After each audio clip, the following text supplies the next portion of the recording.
Welcome to Bloody Good Horror, covering the best and worst of the horror genre since Halloween 2007. Listener discretion is advised.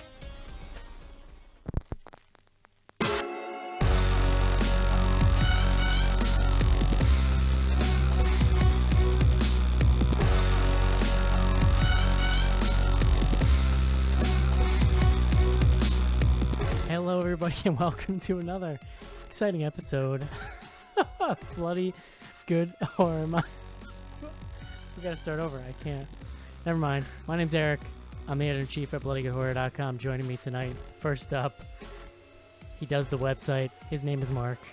Yes, he does. Sure does. Casey just sent me a gif of a very large gentleman flying down a water slide, and I just happened to click on it as the music started, and it totally effed up any kind of intro I might have had. This may be the first time that you have laughed to start the show. God, that was crazy. I would have just started over, but Schnars is already impatient that we started late, so I didn't want Episode 401, Correct. no fucks left to give.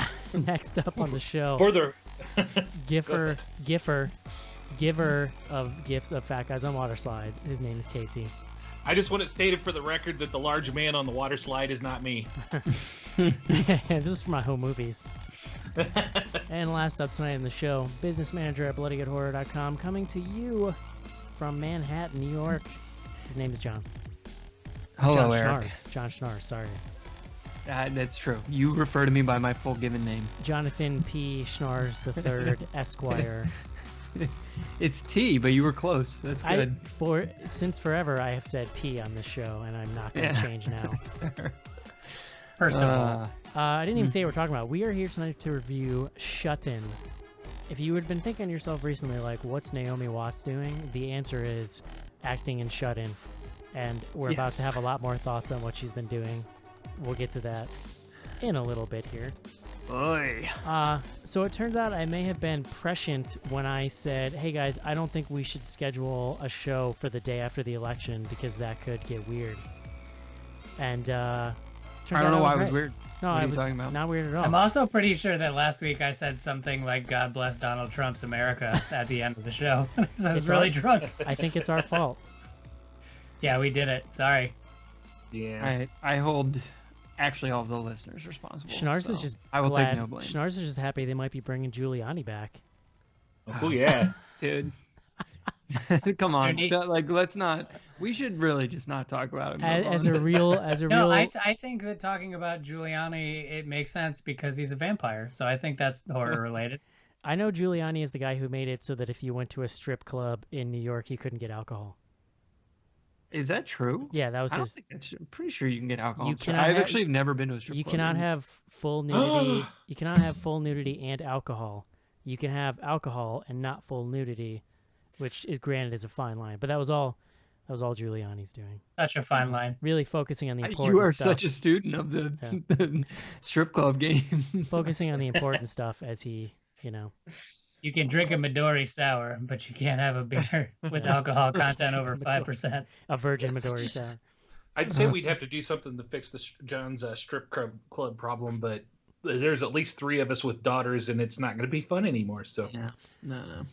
Anyway, Move on. Schnars. So, we don't have the best movie to talk about this week, but I think we're all excited about next week potentially. Oh, there's a Yeah. lot of excitement. Excitement is building. It's funny because we're going to be covering it a week late, but a little movie called Arrival hit theaters. Is it a horror movie? God, no. Dear God, no. Isn't it called Contact 2? It should be. Yeah. No, but I mean, I've obviously seen the trailers. The twist is at the end, she goes through like a time warp and she ends up on a beach where she talks to Jodie Foster.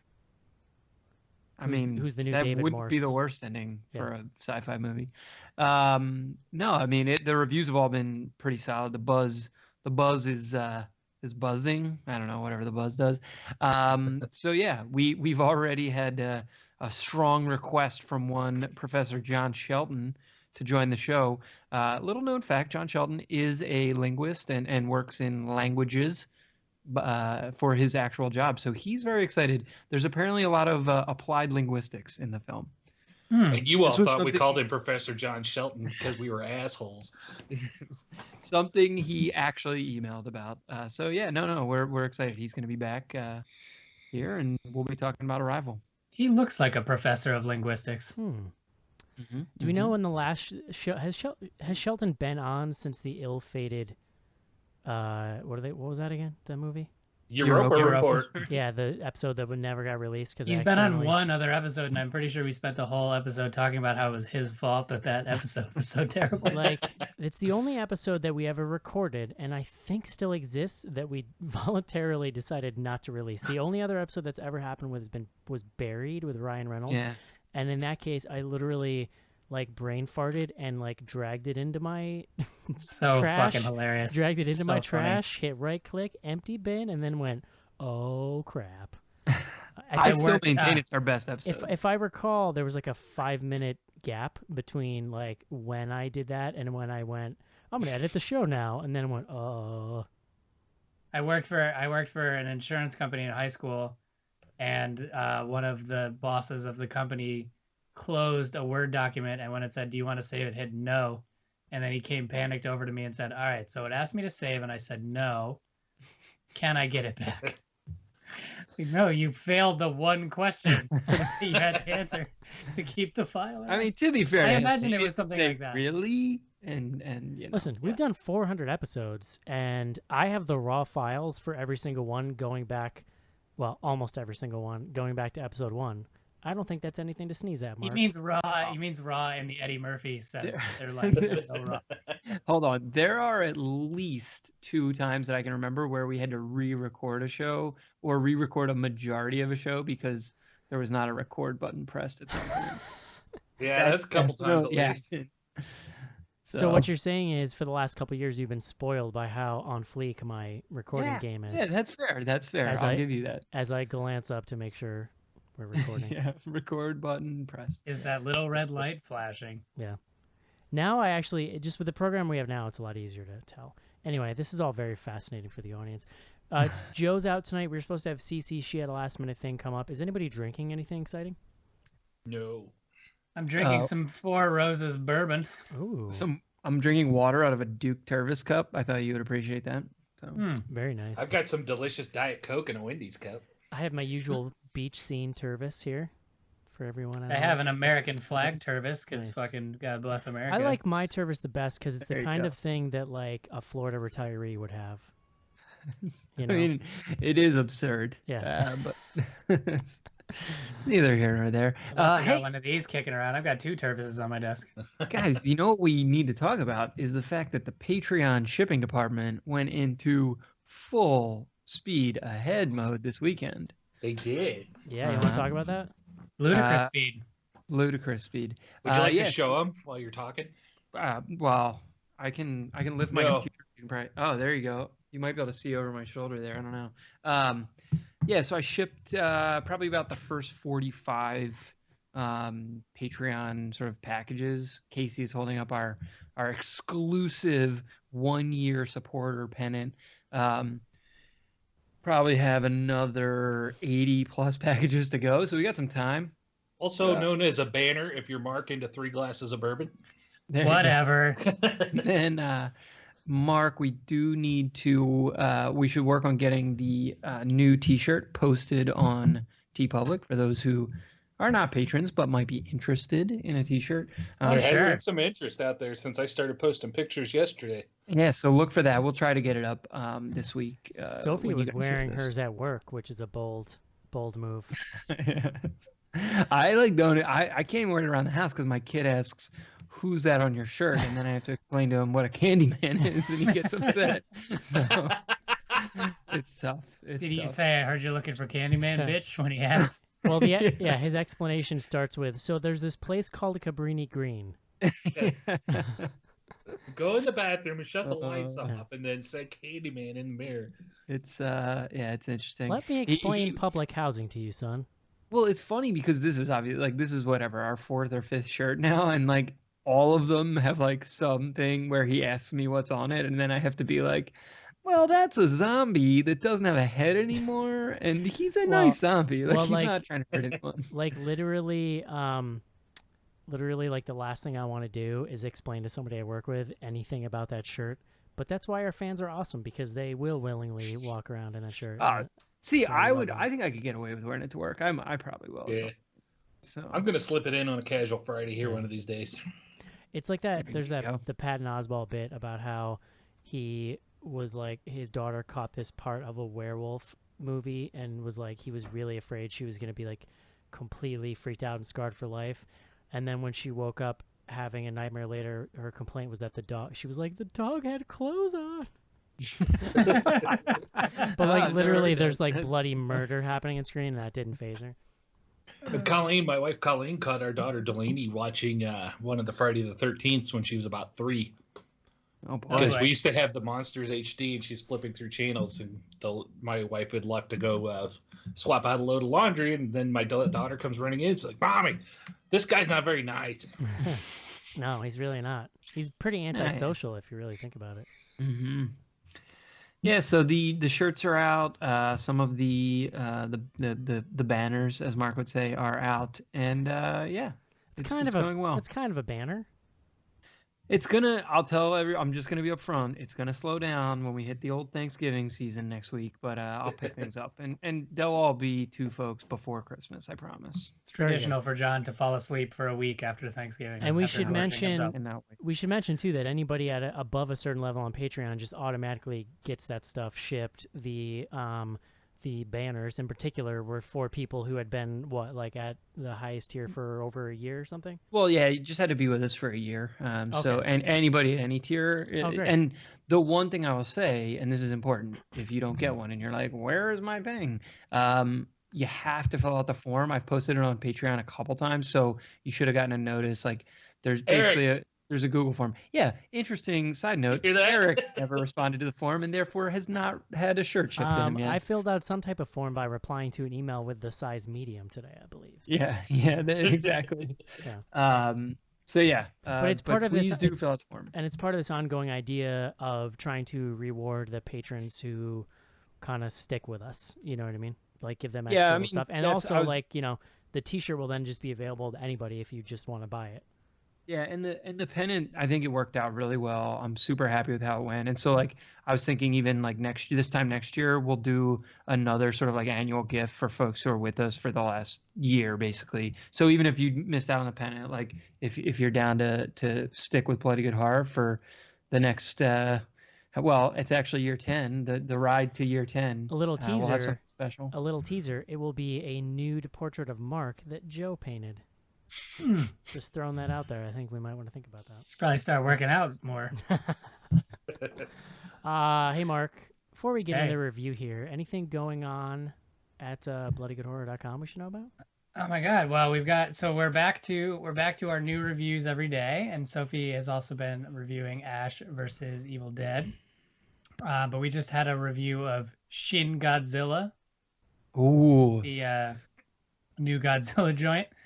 We have a review of Arrival that Colin wrote, and a movie I'm going to petition that we get in before the end of the year. The Greasy Strangler. It's reviewed by God. Jason.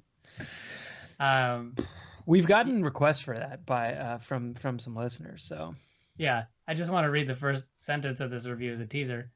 Have a giant swinging prosthetic red tip dick in mind as a form of entertainment for the evening? Wow. Well, do I have a film for you? No, thank you. And that is the type of quality content that you can find at bloodygoodhorror.com. Also, reminder, the killer-flicks with an x.com is updated every day now that I'm back caught up with it. If you're looking for if you're in a mood for a certain sort of horror movie and we're looking for a recommendation, it's a more interactive way to browse our reviews and to get right into Amazon rental links and all that sort of thing. So cool. You know what's fun? bloodygoodhorror.com. Oh, it's great. It's getting better every minute. And I said this on the last episode, but I will reiterate that we are relatively close to having video links on our reviews. So particularly if we've reviewed a movie that has been around for a while, you'll be able to get to Amazon specifically. So we're trying to link that up to all the streaming stuff. So either if you're a Prime member and you click through, you'll be logged in and you can just watch it on Prime, or Nice. it'll give you a prompt to kind of rent it or buy it digitally, or for some of the more obscure things, you can buy them on Blu-ray or DVD. Mark, you might say that you made Bloody Good Horror great again. Yeah, dog. One might Every say day. that. It's just something, something we strive for. Without all the racism, surprisingly. And then once you, and then Maybe once, maybe a little bit. And then once you have a baby, we'll have to find another younger person to do it again. Well, my goal is as I'm going through, I'm trying to automate as much of this shit as possible with the understanding that, Oh, you know, God. Eric, he works from home. All right, let's be clear. that's true. I also do that. Having At a least, kid, having for a at kid, least 10 minutes a day, I disconnect from the VPN and do all the Bloody Good Horror work and then reconnect. having a kid is like that gif where you're like sitting in a room and everything's on fire and the caption just says, "It's fine, everything's fine." Yeah, this is fine.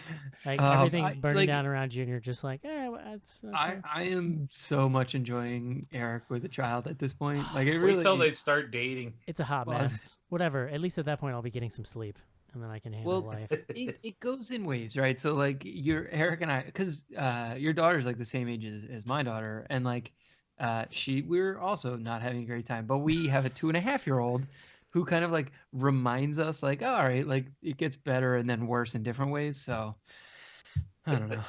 And then he hits you over the head with a frying pan and says, "Not to mama." Just one final anecdote. I came home from work yesterday and then took her from my wife to start putting her down for bed. And I immediately got like projectile vomited on twice in like a 10-second period.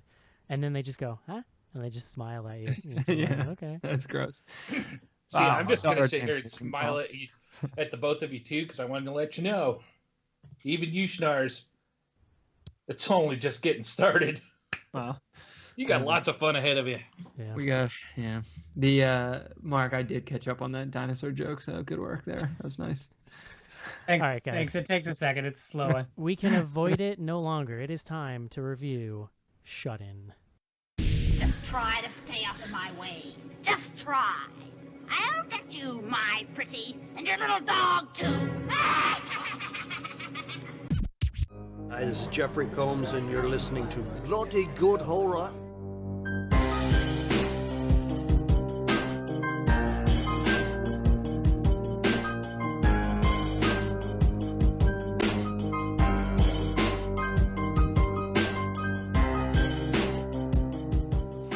This is it, Jennifer. Your big break in TV. Not the prime time, bitch. Main feature. And we're back. Just kind of spitballing here behind the scenes about future shirts. John Schnars had an idea. It's just going to be Jeffrey Combs awkwardly saying what I told him to say for a bumper. Good. Did you tell him to do it in that Hello, weird, Bloody Good Horror, in that yeah? British accent? No. For years, I still regularly, like never when I picked the name Bloody Good Horror 17 years ago now, did I ever even consider the fact that there were like British connotations. And I still to this day, like on a weekly basis, get invited to horror film screenings in London. I mean, maybe they just think you're going to be on vacation. Yeah, It's possible. maybe. All All good right, times. Trousers. John Schnars, Eric. please bring us the word of the day. Bollocks.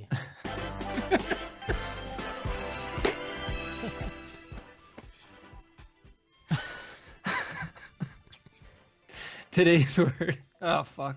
It's a hard one, too. This is going to be tough. Today's word is proprioception. So, proprioception, I'm just going to read this from the Wikipedia. Is the sense... I think you've done this before. Really? Not to get all cream ale on you, but Well, we're going to go with it anyway. Actually, you know what? Fine. I'll do extroception. okay. That one's new. Yeah. So extroception is essentially the sense that your body has, or the sort of it's the sense that your body has that allows you to perceive the outside world. So it's the way that you receive external feedback. and turn it into thoughts and things. Yeah, I mean, to give you a little bit of background, I went into a little bit of a rabbit hole looking up shut-in syndrome, which, as Casey informed us earlier, is the genesis of the title of this film, Shut-In. There's a, it's sort of a pun. There's some other shut-in elements we can discuss.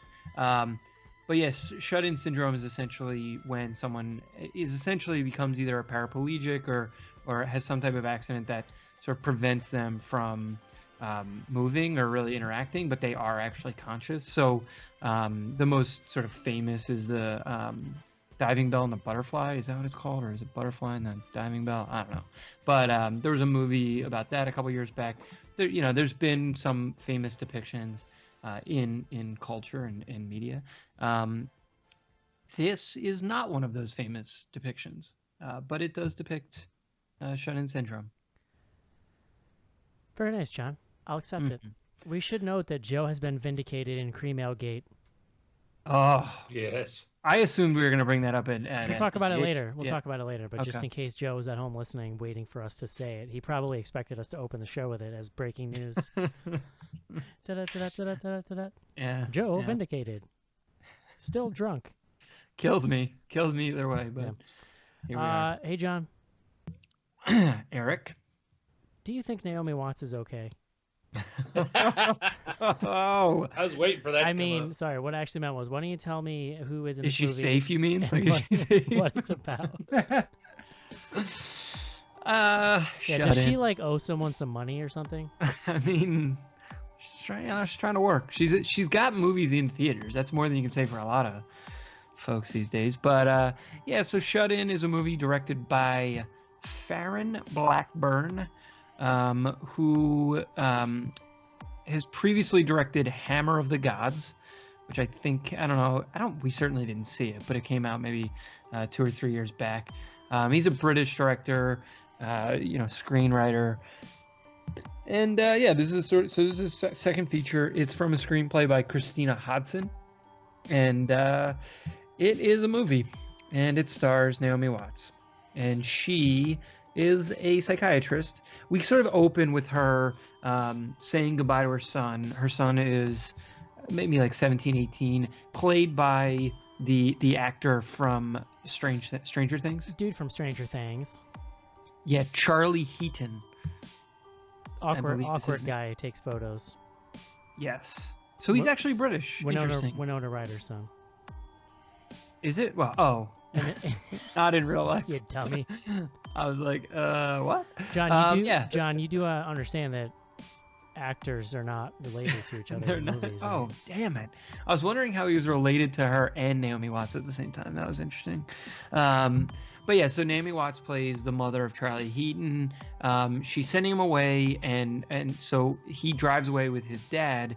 And they're essentially sending him to like a sort of boarding school or some kind of like corrective school because he's sort of behaviorally challenged, let's say. And we see, and this is all in this opening sequence, he gets into a fight with the dad, sort of jerks the wheel of the car so that they plow into an 18-wheeler. Flash forward 6 months, we see Naomi Watts sort of waking up, and she sort of like goes about her morning routine, and then walks into this room, and her son is there now, and he is essentially, I don't know if it's like appropriate to use the term vegetable, but he's in a vegetative state. He's not paraplegic. Yeah, I mean, like He's in a persistent vegetative state. There was a word I was thinking, and now I can't remember what it was. Now you have me questioning if it's offensive or not. Well, no, we shouldn't even. Yeah, we won't touch how we got to persistent vegetative state. But it's sort of like a waking coma. Like he's just staring Yeah. at the television, and she has to move him around, but he's not paralyzed. well, so the word that I was gonna go with for word of the day was pseudocoma, which is something that it comes up when you research shut-in syndrome. But yeah, so he's in this state, and he can't move, he can't do anything for himself. So she's essentially his caretaker. She still lives in the same house, and she works. Her office is next door, and she's a child psychologist. She works with other troubled kids. We sort of come to learn that he's not actually her son; he's her stepson, and that she married his father, but like was his. I don't know if she like was officially treating him. That would probably be like some kind of ethics violation, but she definitely was like very important to him as he was growing up and going through trouble stuff. She doesn't strike me as a super good therapist. She's a Um, little a hot mess, a little bit. Well, dude, she's grieving for the loss of her husband, and So take a break, maybe. Just all right. spitballing here. You You gotta, gotta pay the bills still. yeah, man. You don't have fancy houses like that for nothing. They live Dude, in Maine. They We live should in have said. they live in Maine. That house costs like $14. Yeah, they do live in Maine in a lovely house, but it's pretty secluded. They live sort of up in the Maine mountains in a wooded area, and so yeah, she's sort of dealing with this kid. There's another child, this guy called Tom, who's introduced, played by Jacob Tremblay or I guess it's just Room, not The Room, of Room fame. And Tom comes to her. Tom is deaf. He's having like emotional problems. She's helping him. They're like gonna put him in a home or something. He runs away and like sort of shows up on her doorstep, and then like sort of disappears. Basically, there's like a whole bunch of shit that goes down. But we should also mention that Naomi Watts is being treated sort of by a psychoanalyst or psychotherapist played by Oliver Platt. He's like based in Boston, I would guess. And they Sure. do like Skype calls. So all of this is like everything I've just described is like the first half of the movie. It's a pretty boring half. Oliver Platt, who I'm gonna guess they had for 2 days. One day was shooting Skype calls. Second day was shooting the other scene he's in. Yeah. So so that's the setup. I mean, we're gonna have to. I'm trying to think like what. I guess once Tom disappears, that sort of starts a lot of the action. She feels like she's going crazy at a certain point because she's hearing all this banging around the house. Like stuff is kind of moved around. She basically comes to assume that or think that Tom or Tom's ghost is in her house, and she's telling Oliver Platt this, and like she's having all kinds of problems. I have a question. So literally, I don't think I saw a trailer for this movie ever.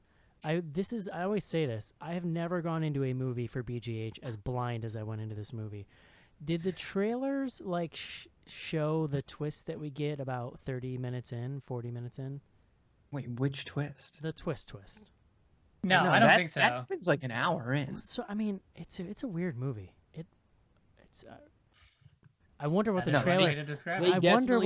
I wonder what the trailer looked like without it, because without it, there's not a lot going on. I guess. I is mean, my there's question. scenes where Yeah, she's there's like, not a where lot she's, going on for most of this movie.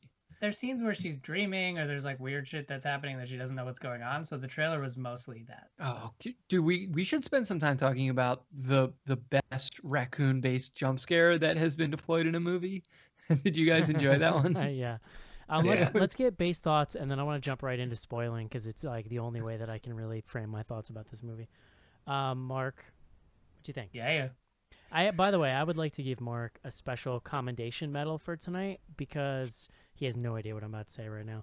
No, Because he saw our Casey and John and my email thread talking like hella shit on this movie, and he still the next night on a weekday went out to see it in the theater. When I was like half expecting him to be like, I think I'm busy tomorrow, guys. Hey, I'm sick. So thumbs up, Mark. I'm not gonna thank you. I get the appreciate your special participation medal medal. of commendation. I will say that in 400 episodes, this is probably the first time that I've gone to see a movie at 5:45 p.m. on a Monday. And also maybe the first time I've been close to being alone in the theater, but this was the first time I was literally alone by myself in a theater. And it was, as I've mentioned, my new theater has the recliner seats. So I was just like reclining, enjoying this. I think I may have gotten too relaxed because there are parts of this movie that are so boring, like so exceedingly boring.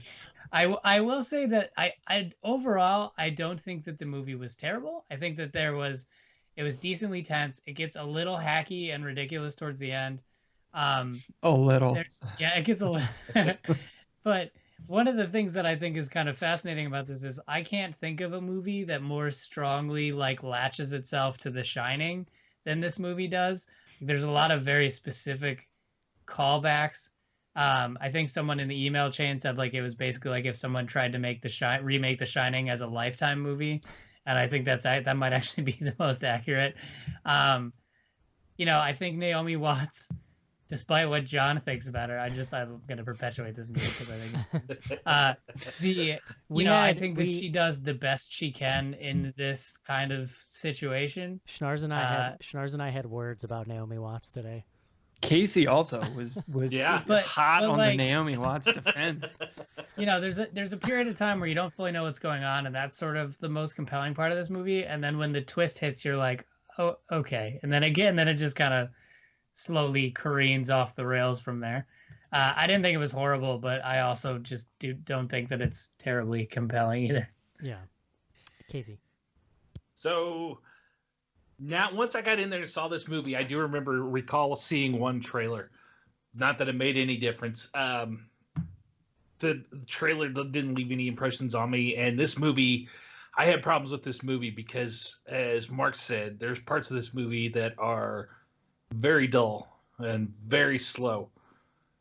It could have been a better movie, even with the twists and stuff involved, but it all felt very predictable, very by the numbers. And I brought it up in the email chain. This kind of feels like Baby's first thriller. It is a mile wide and an inch deep throughout the whole thing, so to speak. There is not a whole lot going on under the covers here they're trying to subvert you on or anything. It's all pretty straightforward, laid out there for you. They don't put a lot of effort into it. So I caught myself a couple times actually starting to drift off in this movie. It was that slow for me. So, and again, though, like we talked about and hinted towards, I'll go to bat for Naomi Watts in this movie. I think she was fine in this movie, and I think she was great. And I don't think anybody is particularly a bad actor in this movie. It just wasn't much for them to work with at all. So yeah, that's it. John. I kind of fall along with Mark in that when I was watching this, so I was also in a theater that had the reclining seats, and that actually probably helped a lot because I didn't fall asleep or anything, but I was just kind of like, as we were talking about earlier, I 2 kids in the house now, like sometimes just get into a theater and kicking back. And you know what though, once you get in the theater, there is this thing where you're like, I don't have to do anything here except just sit here and watch this movie. No, that dude, 100%. That's what I'm saying. So like for me, like I had a somewhat enjoyable time in the theater. The more I've thought about this movie, the less nice things I have to say about it. I'll be honest, I'm super surprised you were even that charitable upon like first blush. I mean, I don't know. This has all the hallmarks of a John Schnarr's Rage Boner review. I mean, I don't know. It's not like it's stupid, right? But it's not aggressively stupid. Like at no point, like there's no point where I can like, or I shouldn't say it. Like we're gonna talk about the spoiler in a second, but like even that, like I was willing to go with it more than other things because it has like internal logic to it. Like if you buy it, it all kind of like the rest of the film at least makes sense. There are movies, and that's where I tend to get the most upset, is like where they don't even have internal logic or the internal logic is like super kind of brittle. I don't know. This to me was like fine. The joke about Naomi Watts is like, I sort of posited in the email that like she might not actually be that great an actress. Like I was maybe being a little facetious, but I do think she has this reputation as like a really high caliber actress, and she's done a lot of really interesting movies. So like full respect for that. But like she was eminently replaceable in this film, and like the challenge that I threw down is like, tell me the 3 best Naomi Watts movies, and listen, there's some good ones out there, but again, like I don't know. She's also been in a lot of Oscar baity stuff that I would never have watched, so there probably are other good ones out there that I'm just not familiar with. Sure, but she's only actually been nominated for 2 Oscars, so if she's like doing a lot of la-di-da, how many have you been nominated for? I mean, none. Fair. You make a fair point. But no, and that's why I say like she's been in some interesting stuff. I'm not saying she hasn't. It's more like I think she has this like this rep that might somewhat. I just like how surly you got when Casey and I suggested that we thought she was a good actress. Like you immediately were like, nah, dog. Well, I know I was like I came on a little strong by being like she's no good. Like she's not impossibly bad, but she's not like I just don't think she's like amazing. So for me, I mean, I bring it up I bring it up clearly to break your balls because I enjoy doing that. But beyond that, like my feelings on Naomi Watts shaped my experience with this movie because I do like for what validated or not, when I hear her name, I think like A-level respected actress, right? So when I see she's in this random thriller, I only knew she was in it because my Fandango thing when I bought the ticket said Naomi Watts. So that was the only framing I had. So I'm thinking Fandango is really paying off. So I'm thinking Naomi Watts is in it. It's a thriller, and so I'm thinking, okay, this must be like a classy thing. Maybe this will be like a sleeper hit kind of thing. And so I go in, I'm watching, and the first like 40 minutes, it's very focused on these intense emotional themes having to do with her children and her family and loss and grief. And so I'm like, wow, so maybe they're going for this like sophisticated thriller that's got this emotional core. But then at some point, maybe half an hour in, I'm like, this is kind of boring. I wonder where this is going, right? So that was when the raccoon jump scare did not hook you. Well, okay, no, it's funny you say that though, because that was this exact moment where I went, oh, that was another red flag. I'm like, okay, like literally I just see little red flags as we go. I'm like kind of staying with it. I also like I ate a burger and some fries, so that was pretty great. But then I was just like, wow, you were having a good afternoon. Then I was very like sluggish though. You have a milkshake? Like, you know how after you have a burger and fries, you get a little like, oh just, yeah.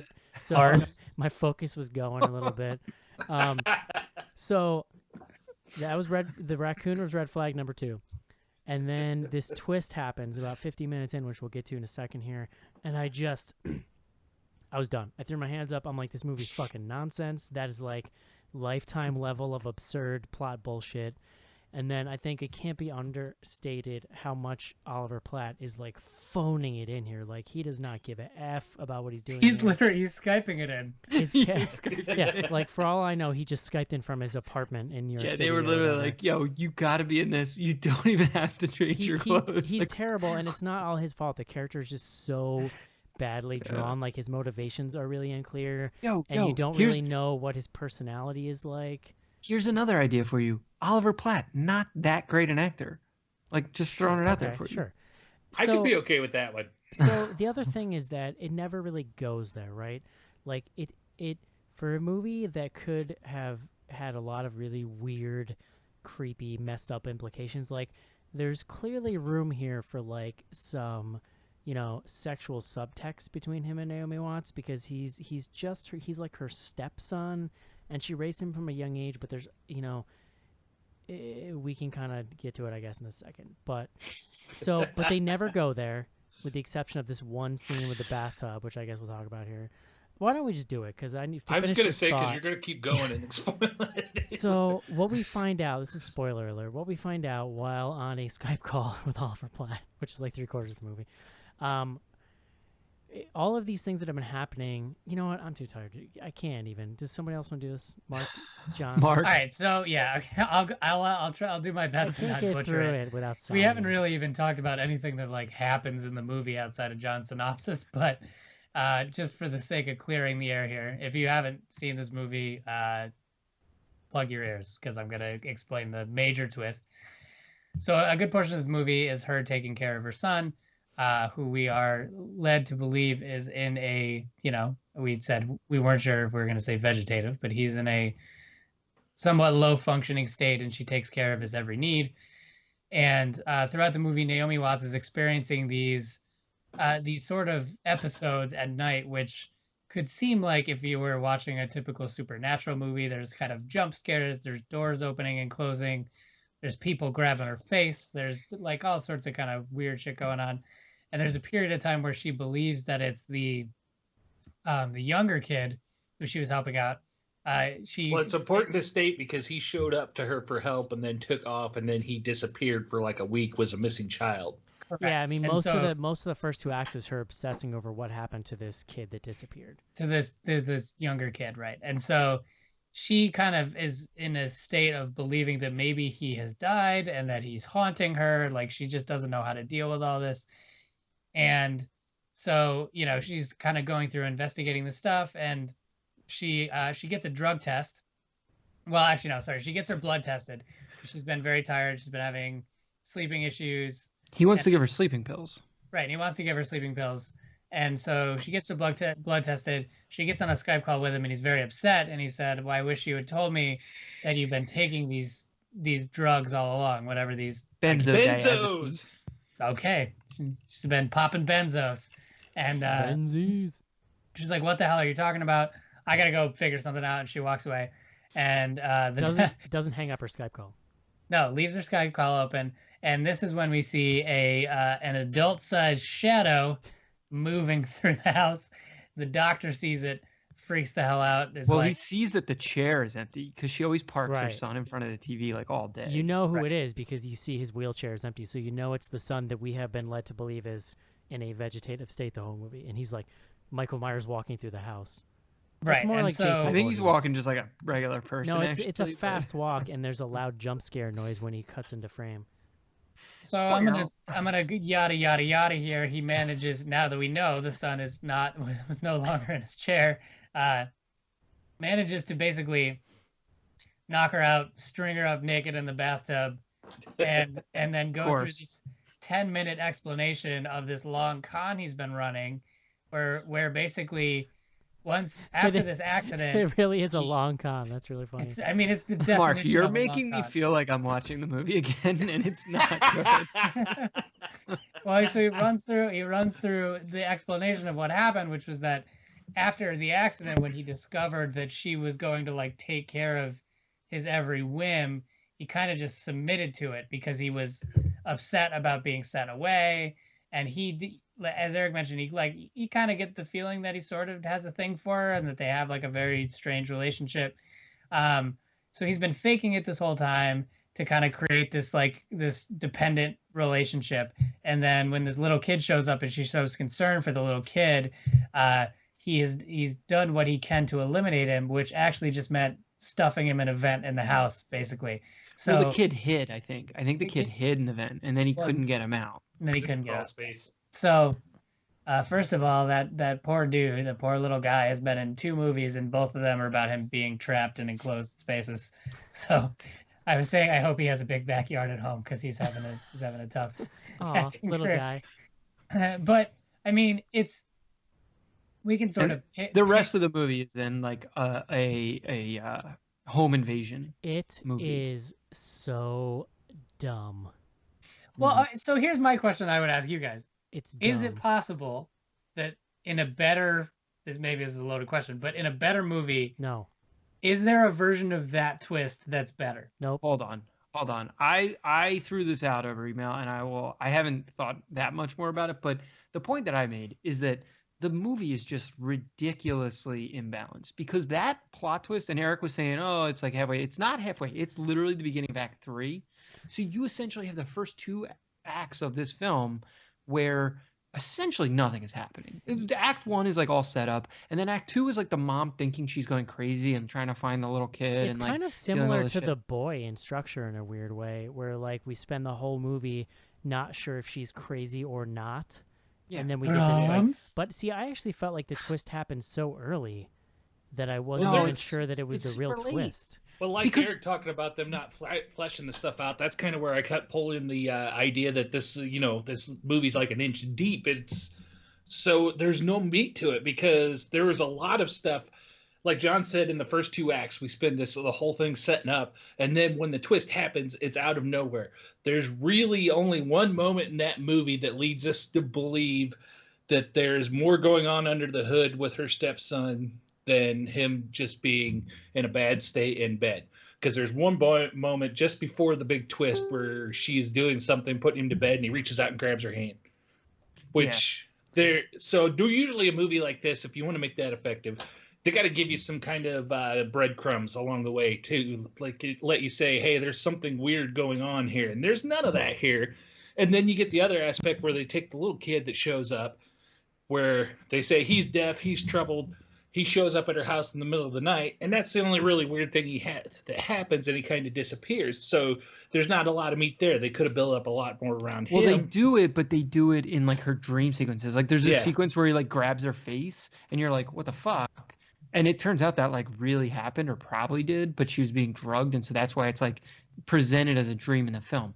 Which could have worked, and they could really the dream sequences could have repaired a lot of this in those dream sequences, because we could have gotten more of him in there, but we also could have it was obvious they're trying to lead you to think that there's something supernatural going on in here, in her dreams, and they don't go very deep with that either. It's all pretty much just on the surface and thrown at you. Well, but my point is that there's actually like way too much plot. You know what we have not even discussed at all is the fucking dude who's trying to like cozy up to her, right? Like the dad of, like, there's like whole elements of this movie that we haven't even talked about because like there's so many goddamn things happening. Pretty much the only reason that guy's in the story is so that Naomi Watts has somebody to have a wine date with in her house, so that the son can overhear her saying, "I'm gonna send him to a home."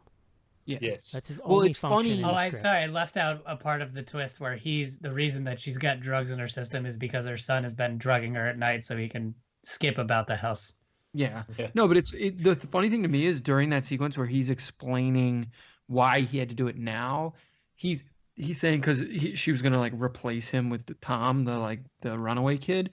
It was like unclear to me immediately during that discussion whether he was upset because she was like dating the guy or like kind of having whatever romantic kind of evening with the dude, or whether it was about the kid. I mean, it became clear that it was about the kid, but there was a moment where I was like, oh, maybe they're going with like a whole Oedipal, like he's upset and like wants her to himself type thing. But that's one of the things I would say that they actually did well in this movie is the whole ambiguity around the stepson and the mom, because you spend a good chunk of this third act thinking, is he really into her, or is he just like her because it's his mom? But they just don't go there, right? Like, first of all, there's no explanation as to why he would strip her naked and put her in the bathtub, right? Mm-hmm. Except for... Well, you don't get in there with their clothes. Except for the insinuation that there might be kind of like some kind of psychosexual thing going on, but then it's just dismissed. Like, literally, it's just an excuse to like sort of see some Naomi Watts side boob, and that's kind of it.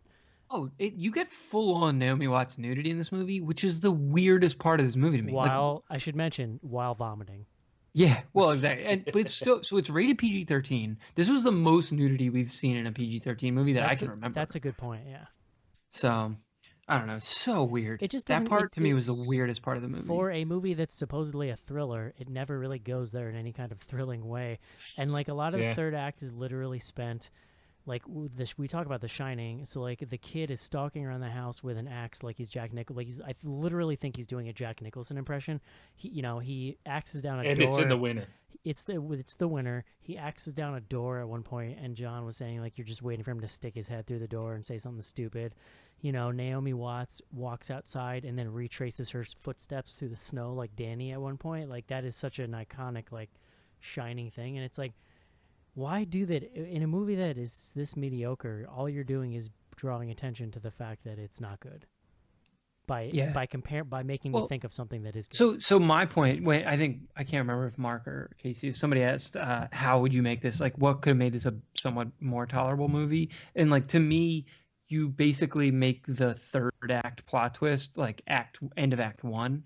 You somehow just like cut out all the garbage and you make this like a more traditional home invasion flick. Essentially, it's like the first Purge film, which that film basically like sets up everything in act one, and then you basically have like the home invasion for acts 2 and 3, and you're gonna have to find some other plot twist. Here, they use this whole device of him nailing shut all the windows and doors. And that to me was like the shut-in piece, like he's locking them in the house. But it just like then she just like gets the hammer and like takes one of the nails out. Like it was just so weird. One of the things that I thought was really underdeveloped is that so early on when she's meeting with the younger boy, they make a point to kind of point out that he's deaf, and you get to like be in his perspective a little bit, and you kind of hear everything from a fuzzy perspective, and he's like hyper concentrating on things. And when I started seeing how shiny it was gonna get, I thought there was gonna be like some weird communication between him and the stepson. Like there was gonna be some sort of like supernatural. Oh wow! Yeah. I don't know why my brain made that connection. That's way more interesting than anything they did. Well, but they never. I was like, maybe he's gonna be like extra perceptive, or there's gonna be some reason why they pointed. Why they kind of made a point of the fact that he was deaf and made a point to like put you or at least hard of hearing. He can kind of hear a little bit. See, they were like trying to get you, and maybe that was just like a quick way to make you feel sympathy, which I feel like is really cheap if that's what it is. Or I wonder if like there was more of something related to that in the movie that just like lost it. That they just lost at some point. See, Mark's got a great point because you could have fixed this whole movie with that. Combine Mark's points with John's points about how if they would have had the twist at the end of Act 1. Act 2 moves into where this little kid, this deaf kid, moves in or something, or he's around more, and then him hyper concentrating, stuff like that, starts to notice there's weird stuff with the stepson who's sitting in his wheelchair in front of the TV all day, and then he notices that stuff starting to happen to him in the middle of the night. Better movie. I mean, if you're gonna go Shining, why not just go full Shining? Right? I think Why not make this movie insane instead of it being this like sleepy drama for an hour and then just like totally flipping it on its head? I think you fix it by watching a different movie. Yeah, that's fine. I mean, honestly, like it's funny. I actually do keep thinking of The Boy because it's oddly similarly structured in its twist and sort of the way that the story lends to the scares. I don't know, like, but the difference being that's a way more original idea and kind of twist on that whole thing. I mean, I think we talked about it that if I remember our general review of The Boy correctly, it was that most of it was like kind of sleepy and boring, and then the end was so batshit bonkers that it actually kind of redeemed the whole movie. And this is actually same sort of concept, except it wasn't fun. Like the twist in this wasn't fun like it was in. I feel like the twist in The Boy was fun, and the twist in this is just kind of like you're just kind of rolling your eyes. Oh, dude, the twist in The Boy, I was like, oh my god! But like also, I never saw The Boy. Also, I think that I as a little sleepy as the rest of the movie is, it was weird enough that I was like wanted to hang out and find out what happened. Like, are you talking about this movie or The Boy? The Boy. Like at no point in this was I like I gotta know what happens in the end because I just didn't really care. Yeah. Yeah. You either didn't care or you could tell what was coming. John, you should watch The Boy. Now I might have to. Yeah, it's pretty good. If only to get the inspiration to name your next kid Brahms. I mean, I listened to your guys' episode about it, but I don't actually remember what the twist is. Brahms I think Schnars. He's alive or something. I don't know. Maybe he's not I don't alive. know, man. That's a lot of weird syllables. It was together. made of porcelain the whole time. Nah, that movie's the shit. All right, guys, we got to wrap here. Would you recommend this movie? If I would go that far, but would you? You know what? Very quick before we wrap, do you have a moment that you really enjoyed, Mark? That's a very loaded question. No, you can think about it first. I would say, I think that the webcam reveal, for how dumb I think the actual twist is, I think visually it works really well. Yeah, and I think, I mean, honestly, so this is a backhanded compliment. I mean, I did enjoy the atmosphere of it. The problem is the atmosphere is The Shining. Like it, like the shots of the house, this big beautiful house. It's like it's totally encased by snow. All the stuff I liked about this is the stuff that they aped from The Shining, basically. So Casey? I don't know. Casey, do you have anything you liked?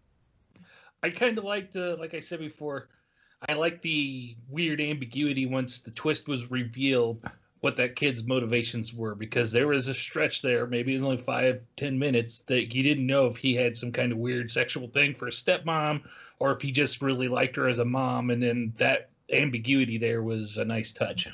John. I'll re-answer the question. One thing I did like about this is I thought that I thought the sound design was pretty decent. I think like the parts where there was kind of like footsteps going back and like the part where you didn't really know what was going on, I thought it was. No? You're reaching, brother. I'm trying really hard. Now's the part of the show Joe would ask you what you thought about 31. I thought the part where I could hear the footsteps was great. It was like the footsteps were really happening.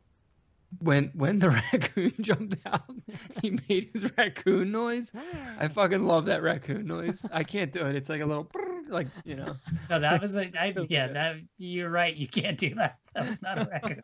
I don't know. You know what I'm saying? That fucking raccoon noise. I think that was the rapper Birdman. I think that's what that was, and not a raccoon. They just sampled it from The Great Outdoors when the two raccoons are eating garbage and talking to each other. Yeah. Good times. Oh, All right, man. guys, would you recommend this movie, Mark? Nah. Casey? Nope. John? Mm. I'm also gonna say no. I feel like that's the second time in recent memory that we all were like, Should we movie guide? yeah, sure. Movie guide. What is movie guide? Oh my God, movieguide.org is our favorite website. It tells us if the movies we're watching are bad. Okay, it's a Christian-leaning website that gives us these excellent stream of consciousness reviews of mainstream movies to let us know all the stuff that's terrible for children. There was a lot of problems solved without prayer. I'm just gonna throw it out. Oh yeah, for sure. So this one, Shut In features a basically humanist worldview where God is only mentioned in moments of surprise. That's funny. Oh my And god. problem. Oh God. Okay, yeah, right, exactly. And problems are to be dealt with using drugs and psychological treatment. 6 obscenities and 4 uses of God or Jesus when surprised. Vomiting, strong violence includes man stabbed to death, man killed with a hammer, another found dead, attempted drowning, that was a dream, woman gagged and bound, boy gagged and bound, attempted violence, near constant threat of violence, implication of sexual interest in stepmother, side view, partial female nudity, and a bathtub scene of boy, tub scene of woman, brief alcohol use, woman drugged without her knowledge, and woman has hallucinogenic dreams, and rebellious dysfunctional youth causes automobile accident, and disturbed boy misleads elders to get his way. There's a lot of misleading of elders. Yep. Which boy and which elders do you think they're referring to? Oh, Jesus. How many elders did he mislead? Yeah, we'll never know. Hey, real quick, did you guys get the King Arthur Legend of the Sword trailer? I sure did. I sure did. Yo, that movie looks bonkers, and I want to see it. Oh God, it confirms like how much I dislike Guy Ritchie. What? But I would still watch it. I mean, dude, I love that he just went. I think, guys, we should just go cast everyone in Game of Thrones because people like those people. Like, I'm way into that. Well, they're on a little hiatus. Yo, is like Chucky they're Dance taking extra available? time. Let's get him in this. Where's Sweet Brother Nunzi? Where's he at?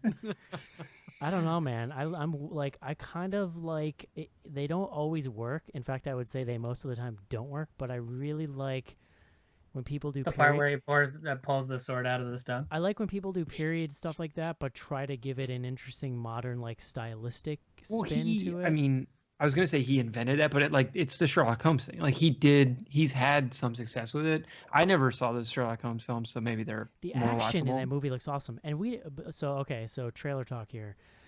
Mark texted me last night as he's sitting in the theater. Oh my God, another Underworld movie. How wet are you right now? To which I responded, very. So I hate to break it to you, but that movie, that trailer looks awesome. We're gonna have to make some hard decisions, right? Because no, it's not hard. So that movie comes out the same week as Amityville: The Awakening. That's easy. Followed immediately by Bye Bye Man. Followed immediately by Split. God, and then capping off January, Resident Evil: Final Chapter. Ooh. So wow, dude, who the fuck? How the title Bye Bye Man had to make it by hundreds of people before it became a real thing. I think that we have to review Resident Evil, obviously. And if you're giving me a choice between Bye Bye Man and Underworld, I think you know where my heart is. Yeah, I'm okay with that. I think we'll have to see what Bye Bye Man shakes out. You guys better not make me skip the Bye Bye Man. Because I can already tell. Can you handle that much stimulation in 1 month, Eric? I can already tell by the trailer that Bye Bye Man is hot garbage, and I've reviewed too much hot garbage. Well, the other thing that we I can say is that if we skip something in early Jan, we'll be able to catch it later in the year. Schnars, so. I deserve this. Okay, I've been working really hard. I deserve to see Underworld and Resident Evil back to back. I'm not even kidding with you guys because I did do the schedule the other day. We have 1 open week for all the way through April. Wow. Greasy Strangler, done. So another thing, like I could do with, this is probably gonna happen next week too when we go do, what's the movie? It's called Arrival. Like multiple weeks in a row now, where I have been sitting next to a, let's say, middle-aged to senior lady and had to sit through the 50 Shades trailer. Oh boy.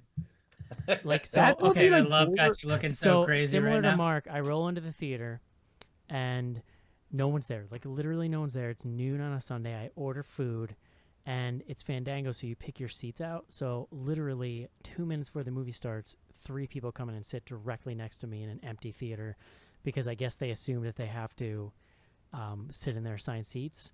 So I waited till my food to come out, and when I caught the guy's attention and I moved seats because I'm literally like, I'm not going to sit here and awkwardly eat next to people. Like, I got this specifically because nobody was here, and I want to just be a fat person and sit here and stuff my face and be a slob.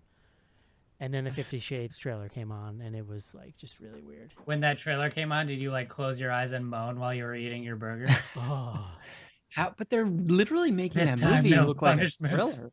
It's really strange. It does look like a thriller. It looks like they really upped their plot game for the second one. So There's like a ton of trailer, and then it's like, boom, boom, and there's like a dude in black standing there. It's very strange. it's like Eyes Wide Shut if it was made by a slow person.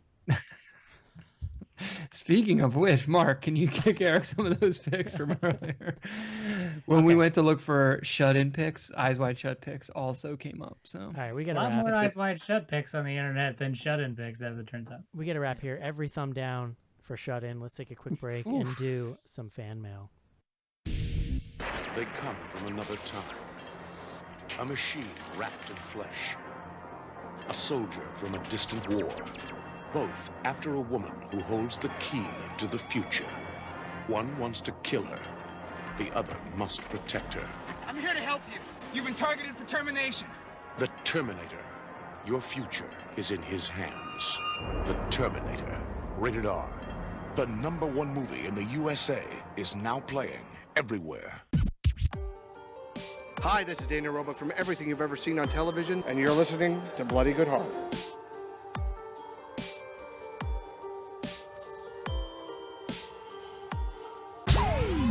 Send your emails to info@bloodygoodhorror.com or hit us up on Twitter at BGHorror with the hashtag AskBGH. And don't forget to pick up back episodes of the show at podcast.bloodygoodhorror.com.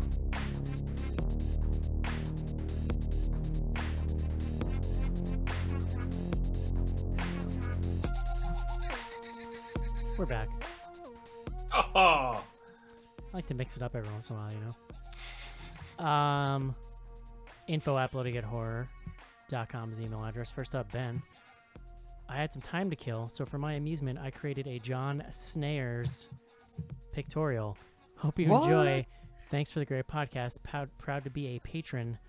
Ben, Burninator Ben on Twitter. So what he did is he took a bunch of pictures of snare drums, and then he crudely cropped out pictures of you, several of which are from the stream, one of which might be from Mark's wedding, and one of which is you with the mustache, and then just put them onto the snare drums. Like it's pretty, like it kind of looks like a serial killer did it, which is my favorite part about it. I just pasted it there into the. Oh, I was gonna say, dude, you haven't shared this. Oh wow. So here we go. John Snares in the house, everybody. Wow. This is some high quality / low quality internet. Yeah, that's pretty good. I don't think that's from my wedding. I think that's from. He actually looks older. That's from my own wedding. How does this guy have pictures of your wedding? I think. I don't know. You know what my favorite part about this is? The image is such shitty quality that John's headphones look like Princess Leia buns on the side of his head. Yeah. Thank you, Ben. Yes, thank you, Ben. I apologize this week. I haven't been super great at That's fucking hilarious. That's so funny. Keeping up with stuff. So let's see. All right, we got a few. This is Eric reading his email. And maybe you'll hear him typing on his keyboard. Here we go. First up, Caitlin. Congrats on episode 400. Thanks for being there for everyone in the horror community that doesn't have someone else to discuss this obsession with and sharing the excitement of various things. It truly means so much. The husband and I watched Fear Inc. and really feel it's kind of a cool watch for 2016 and better than some of the stuff that has made it into theaters. Didn't know if anyone else had partaken. Congrats again, Caitlin from Kissimmee, Florida. Kissimmee. Have not seen the Fear Inc. Kissimmee. I don't know how you say it. So. Oh, I don't think that's right. False. All right. It is streamable right now. Fear Wait, Rankings. guy. So Eric, We have added do you it. have We've do added you have it more to the list. emails? Because I have a funny story to share. I But do have a couple more emails, so let me bank. all right, you can throw to my story when you're done. Next up, Wesley. Hello, all. Congrats again on episode 400. You were discussing covering The Gate. That would be amazing, as that movie has a special place in my heart. It was my first experience with horror as a wee lad. Also, you all mentioned the movie Munchies. I have very vague memory of watching that as a kid, but the only thing I can remember is one ridiculous line. There's a man eating easy cheese from a can and offers it to a woman, to which she replies, "I can't eat that. Squeezed cheese makes my eyeballs itch." It's Don't a know, good line. Don't know why, but as a kid, I thought that was hilarious. Here's the 400 more. Your friend in Mr. Belvedere, Wesley. I mean, I think we just proved that that's also really funny to adults. True. Very At true. least to me. No? Eric's reading his emails again. Now we got a great one here. This is really good. Next up, Axel. Hey, guys. I hope Joe has had a chance to listen to Dillinger 4 so he can be quote-unquote down with the kids of 20 years ago. I listened to episode 400 and wanted to comment on the Stonehenge element of Halloween 3. Okay. I live in Somerset, and I used to pass Stonehenge twice a week on trips to London. The stones are impressive at a distance, but when you see them up close, you notice just how much concrete patching they contain, as pieces of the stones have eroded away over the years or been broken off. This lends credibility to the Halloween 3 documentary film you have just reviewed. I really like that part. I recently caught up on a bunch of back episodes and had several comments to make, but will limit it to one Resident Evil comment. Romero being picked to direct RE wasn't just a rumor. In fact, there was a Romero script which contained actual game references and characters. I have a copy, which you can find online. Lastly, I was wondering why the girl with all the gifts has received no mention with you or any of my American contacts. I caught this last month on the last day of the British theatrical release and can only assume it had no U.S. run. The book and the film are both derivative of the storyline of The Last of Us, which is a video game, John Schnorrs, but both were great. Anyway, good job on episode 400. I still remember exactly what I was doing during episode 300, and man, it was naughty what I was doing, not 300. That's from Axel. Good email. Good email. So there's been multiple mentions of that movie. I think there's some on Twitter too. I think it's on Netflix. We're currently kind of compiling the list of things. I don't think so. No? Am I thinking of something else? We're compiling the list of sort of things we want to try to catch up on before like year-ender lists and such come out. So I believe the girl with all the gifts, the movie version, I do not think's had a theatrical release here in the States. And if it has, it's been very limited. I know it's done like festival rounds. It's been seen there, but I'm in Indiana, so we don't have that. Glenn Close, Gemma Arterton. Arterton? I believe it's Gemma. Yeah. I'm just kidding. It actually looks really interesting. So I was confusing that movie with I Am the Pretty Thing That Lives in the House. that was Which is on That Netflix. was the one Casey had emailed. So it I did. enjoyed that. It got an initial release in the UK, but it does not have a US release. So we'll probably be looking at that for a 2017 coverage. Word. I'm done, Mark. Info at Bloody Good Horror. What? Tell us the story. There's so much. Oh my god! information now. So I can't believe I should have just brought this up at the beginning of the show because this is so funny. One of my very best friends since I was a little kid sent me a text message the other day and said, recommend some shows to me. So I was like, some shows on Netflix. So like I've watched Luke Cage. I think Luke Cage is really good. And I've seen a couple episodes of Easy, and it's kind of funny. It's like well written. And also people told me to check out Black Mirror, but I haven't seen a single episode. So I told him that. And then I get a message telling me, like, be careful what you recommend to people. And I just want to read this description of Black Mirror episode 1. And now, I don't know if this is true or not, and it doesn't matter because this is like the funniest fucking thing the first episode is extreme. Like Wait, this is a message someone sent to you? Yes. Okay. Yep.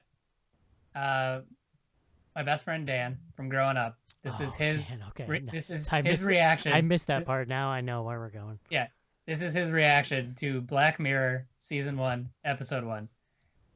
So the first scene is a video of a young girl, princess of somewhere, being tortured and reading a letter from her kidnappers that demands that the Prime Minister fuck a pig on national TV or she will die. Then there's a half an hour of her crying and being tortured, and then a nice 10 minutes of a guy fucking a pig that's tied up, and then a nice few minutes of him crying and throwing up. Yep. Yeah. That is spot on. Oh, God. And then we just continued to have like a normal conversation about like working out and like how our weekends were, but that was just smack dab in the middle of it. So that's what you can expect from Black Mirror. I don't know. It's a great show. You should watch it. I heard it was great. I had no idea that was I didn't know anything about it. So there you go. That's pretty great. I just thought that was funny. All right, so on to Twitter. We've got some hashtags we use. I'll start with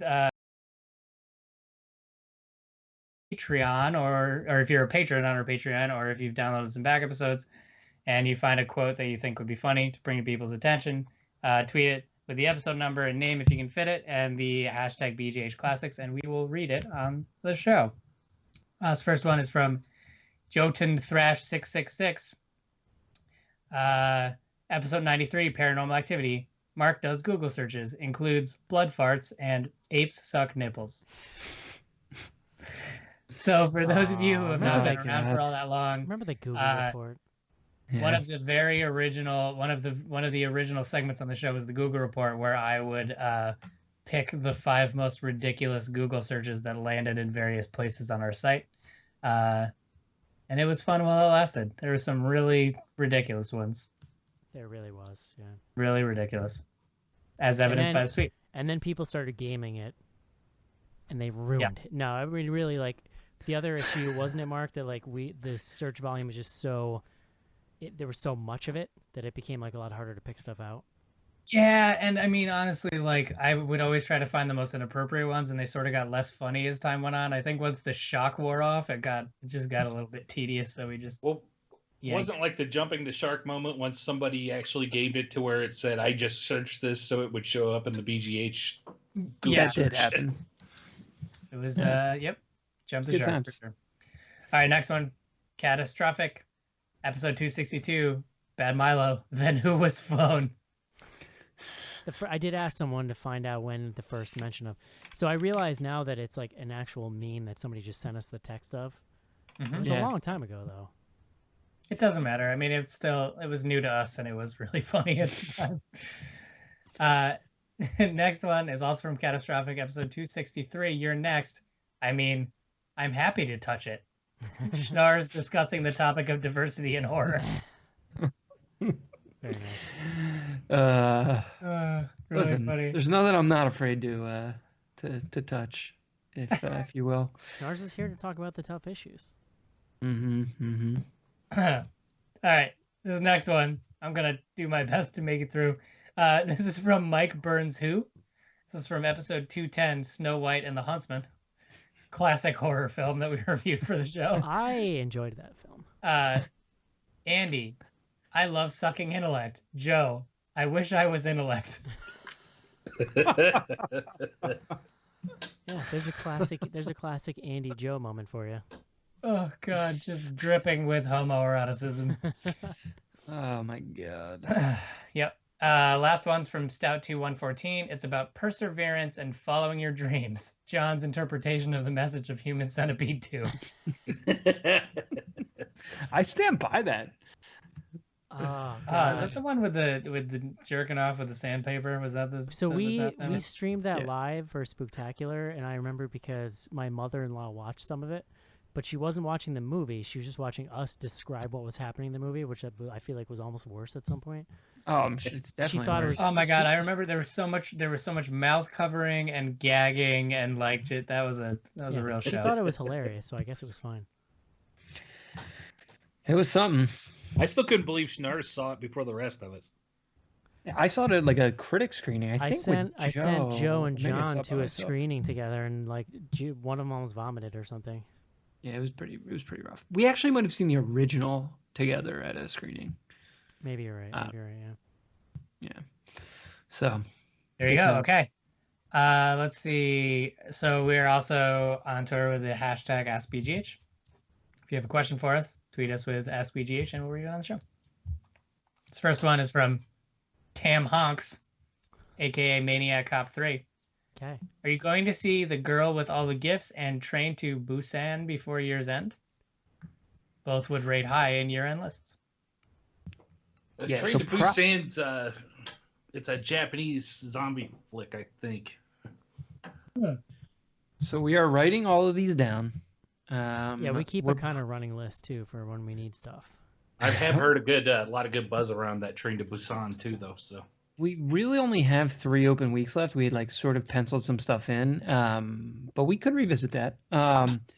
I was just looking at Girl with All the Gifts. It doesn't have a U.S. wide release date, but that doesn't mean that it's not going to get one. My guess, because it's not available on the way we do the year-end list, is it's based on when it's sort of like widely available to us. We're very ethnocentric in that way, yeah. So my guess is we'll be able to cover it in 2017 as a 2017 movie. It'll either get a theatrical or it'll be available on VOD, which also counts. But it's not available in the U.S. right now. So there you go. Okay. Next one is from That Baseball Joe. Are you guys listening to the Darkest Night podcast? No, sir. What is that about? I'm not. I just did a cursory Google search. It's a new horror anthology podcast. There you go. Cool. I have been putting out a call for like awesome new anthologies. Narrated by Halt and Catch Fire actor Lee Pace. Ooh. No. Wait, which one's that? I'm gonna search him right now. Darkest I like Night. Lee Pace. Oh, okay. He's the really intense dude on that show. I don't know, like, I probably have only got a chance to say this a dozen times, but Halt and Catch Fire is like one of the best shows on TV. I think it's in its last season right now. It's incredible. Really? That good? It is incredible. It's great for streaming, but it's like whatever. Just go watch it. It's really good, especially if you're. I've heard it's on my list. If you're in any way into like vintage tech stuff too, it's like, and then the drama's really good. It's that really computer well. big as fuck. It's written well. The actors are really good. It's fascinating. It's so good. I just think it's like it's probably something that would do better on Netflix, honestly. It's a little kind of esoteric in a weird way. I think it might be available on Amazon. I saw it streaming somewhere, I feel like. But there you go. Darkest Night. Next one from Lycanthropology. Favorite Thanksgiving food?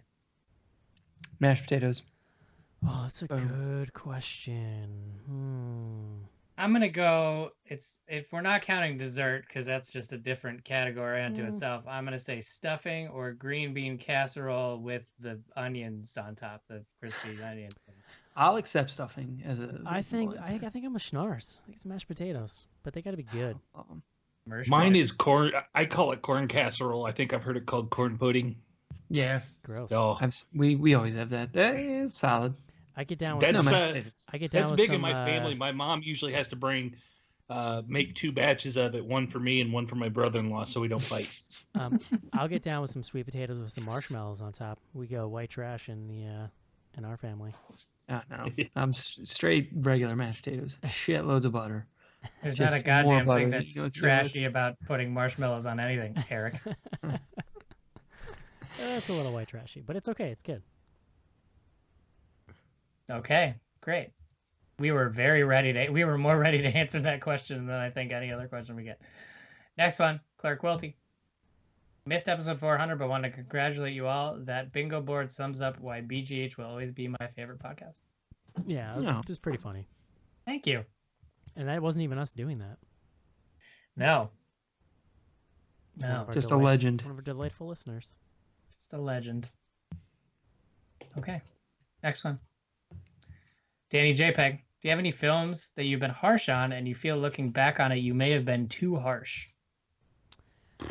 I certainly have had moments on this show where I was like real fired up, and a lot of times it's just like the mood that you're in when you get on the show, and sometimes you're just in the mood to just rip shit up. I can't think of a particular movie because we've seen like so many movies, it's kind of ridiculous, but yes, there have been times when I've probably been a little too fired up, but that's the fun of the show sometimes. Your Next is a big one for me because I know when we first saw it in the theaters and covered it on here, I did not like it. No, Casey. And then I made, Your answer is actually not Your Next. With the one Oh fuck, the one with the kids and the death and the laptop. What the hell's that movie? Oh, Unfriended. Unfriended. You were so old man angry about that. Like I don't even remember Yeah. you being angry about Your Next, but I will never forget how like livid you were about Unfriended. That's a fair point from Eric. That was total man anger. You know, I do, somewhat in that vein, I do wonder what would happen if I went back and watched the Friday the 13th remake. I feel like maybe I'd like it better on a second watch. Is that a thing that I'm No, allowed you to say? won't. I tried No? that. You tried it? Yeah. Not so much? No. Okay. Yeah, I can't think of a good answer. I'm sure there are things that I get fired up every once in a while. So. But to finish my thought, I do remember not liking Your Next when we covered it on the show, and then I made myself go back when it showed up on Netflix and watch it again, and I realized I must have been in a shitty mood. That wasn't that bad. No, it's pretty good. I Netflix, actually watched yeah. it again this Halloween season, and I liked it. Which I mean, one's you that? get to watch Ty West bite it really early in the movie. Which so one's that? that's like, if you're into that You're stuff. Your Next. Yeah, I like that movie a lot. It's so rare that I see movies that I didn't like the first time again that it's hard to say. So Yeah. Now I got all these memories of go through a lot of movies too in a given year, so I kind of just move on through unless I like something. I don't even really think to go back and revisit anything and give it a second chance. Sorry, Casey, Man, I'm not hating. I blocked the memories, but now thanks to you, Eric, I've got all I can remember is sitting down in the theater and turning to my wife and say, "Is this the whole fucking movie?" Sorry, I don't mean to be a hater. It's just hilarious when I think back on it. Oh, it's totally justified. I was totally old man on that. Now I want to watch Unfriended again. It's pretty good. See, that's how you do. That's how you use Skype in a movie. Am I right? Yeah. And he killed the stoner guy with a blender. All right. Next one's from Stout2114. Brock Lesnar and Def Leppard versus Candyman and Night Ranger. I don't even. Who's Night Ranger? That's Sister Christian. Sister Christian. Oh, like the band. Wow. Wow. Okay. Man. All right. So let's. I mean, you see. got to go Def Leppard. Like, there's just so many more hits. I don't That know. I think that Candyman and Night Ranger would win out on just the number of arms. Yeah, the Def Leppard guy's missing an arm, so I think that That's automatically. fucked up, guys. You guys. So is Candyman. Yeah, but he has a hook. The guy from Def Leppard doesn't have a hook. Bro, he's got a fucking hook. Oh, I don't know. So give the guy from Def Leppard a fucking hook. No, you go in with what you would normally have on your person. Yeah, There's a no drumstick. There's no special weapons to be had in this What about scenario. he has like the special foot drum pedals? Maybe. I don't know. We should stop. You know what? The only reason that any of This is us getting know dark. that is because of Behind the Music. Like, how do we know? I feel like people in modern bands, we don't know how many hands they have because they don't have Behind the Music.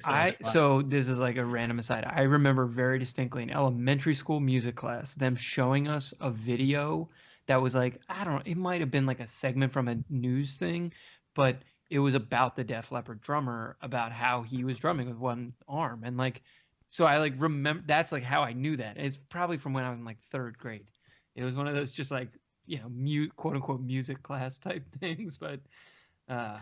And now that's just like all the thing we know. We know that. That's the thing that we know. He was a pretty good ass drummer. That's why. He was a good ass drummer. That's for sure. I'm gonna skip this one for RJ from RJ and C because it's for Joe and Joe's not here. Next one, Gardner 7001. 2 years ago, I found BGH because I was curious about this movie. Got this for collection's sake. Any of you have any cool horror merch? And it's the book from the Babadook. Oh yeah, Which our own Cece got recently too. Yeah, I saw some very cool people posting about that. I have a pretty good replica Jason mask that I don't do a lot with, but is cool to look at. My best horror merch is a Bloody Good Horror T-shirt that I just got. Bloody Good Horror. I was like occasionally mention that Mark and I were at a horror convention the year that May came out, and Lionsgate gave us little fake novelty rubber eyeballs that's in the package says property of May, because if you've seen that movie, she like gouges her own eyeballs out. It's like a really stupid product tie-in, but I still have this thing that says property of May on it. Do you still have that crazy like severed head on a stand thing, or is that at the parents' house? That is at the headquarters. I don't have anything. I mean, I have this cool eyeball mask that I bought for $7 like 3 weeks ago. That's behind me. Yeah. Cool story. There was a time when I was like very obsessed with buying cool horror memorabilia, and then I realized that like I move around so much and I'm constantly living in like small places where I have no place for any of it, so I kind of got over it eventually. Yeah, I kind of got to a point like when we were doing Horror Hound Weekend so much and whatnot that I kind of got over the idea of horror memorabilia and stuff, and I started focusing more on getting more into like collecting artwork type stuff from those shows. Cool posters, things like that. I don't have anything too impressive. But now I just play games where I can hoard stuff just to get that out of my system, but it's all digital, so it's not real. Also, you have that really sweet Last House on the Left picture disc that I bought you for Christmas. That's pretty cool. That is pretty cool. You're right. Vinyl. I just buy Eric, and pretty much if I see anything cool and horror related, I just buy it for Eric so that I don't have to find a place for it in my house. Perfect. Yeah. Sweet. All right. Good answers, everybody. Next one. Last one. This is from Nick Allman Scott. Best horror movie that takes place in a winter setting that is not named The Shining. Best? I mean, I'm not going to say best, but just a little off the beaten path. There's this little indie movie called The Corridor that's streaming on Netflix that I really very much enjoyed, and it's about a bunch of friends staying out in a cabin in the middle of winter. So I will sarcastically say Blood Glacier because I love that movie and everyone on the show hated it. But also, I think if you haven't seen it, you should definitely see Frozen, which is not the Disney movie Frozen, but Adam Green's Frozen from 2010, maybe. Yeah. Frozen's kind of an unfortunate title in retrospect, but the Dead Snow movies are worth a watch. I mean, I don't love them, but they're definitely worth a watch. Still sticking to my guns from last year that We Are Still Here is. That's a snow movie. Yeah, I would call that a snow movie. Love that movie. The other like super obvious one is The Thing, which is like my number one all time. Just not even snow related. Sure. The remake, your remake's the number one of all. I would call The Thing. Good one, Mark. I would nailed him. I would call The Thing related to snow. No, I mean like it's my number one independent of snow ratings, and then yes, it is also the top snow movie. Also, if you go to our YouTube channel, you can dig up another great snow movie. Was it Jack Frost 2? Didn't we do a spooktacular on Jack Frost 2? Yeah. You forgot Jack Frost 1. You forgot the subtitle, Revenge of the Killer Mutant Snowman. No, because Jack Frost 2, they're on a... right, that's not a snow movie. They're on an island, like a they're in resort, a warm climate. like a resort island, and he's undergone some type of mutation that allows him to stay frozen even though they're on a tropical island. Yeah. Also, if we're just pulling in well-loved movies that you've already seen, I mean, Gremlins, we could say is there's snow in that movie. That's takes place in the winter time. That's definitely. There's a snowplow scene. There's an accident involving a snowplow. So, snow and shit. All right, that's it for Twitter.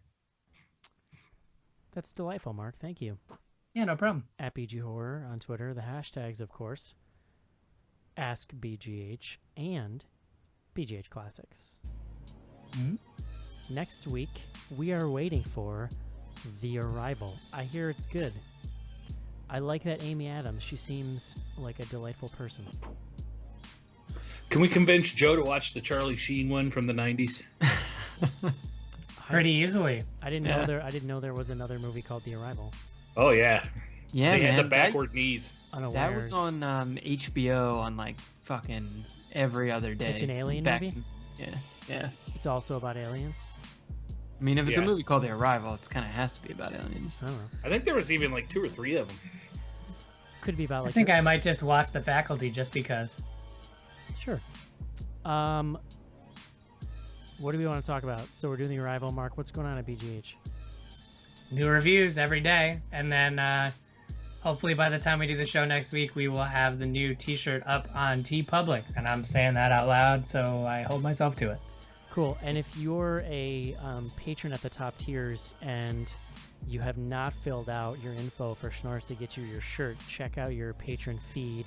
You should. It's like a message they should get right in their inbox or whatever. There is a picture of all of the shirts on my bed, and I posted it and with the link and was asking people to fill out the form. I'm saying for people who don't really use the patron interface, if they log in, they must have like an inbox or something, right? Yeah, well, no, you'll have a feed of all the stuff that that you support. You'll have a main feed, and you'll see ours in there. Yeah, Cool. sure. And if you want to check out what you get through there, patreon.com/bloodygoodhorror. That's gonna do it, guys. Hope you enjoyed our discussion on Shut In. Naomi Watts probably didn't, but can't win them all. She doesn't listen to this show. I got your back, Naomi. Yeah, I still think she's great. All right, guys, that's gonna do it for BGH. Hope you enjoy the show. We'll talk to you next week. Adios. See you. Bye-bye.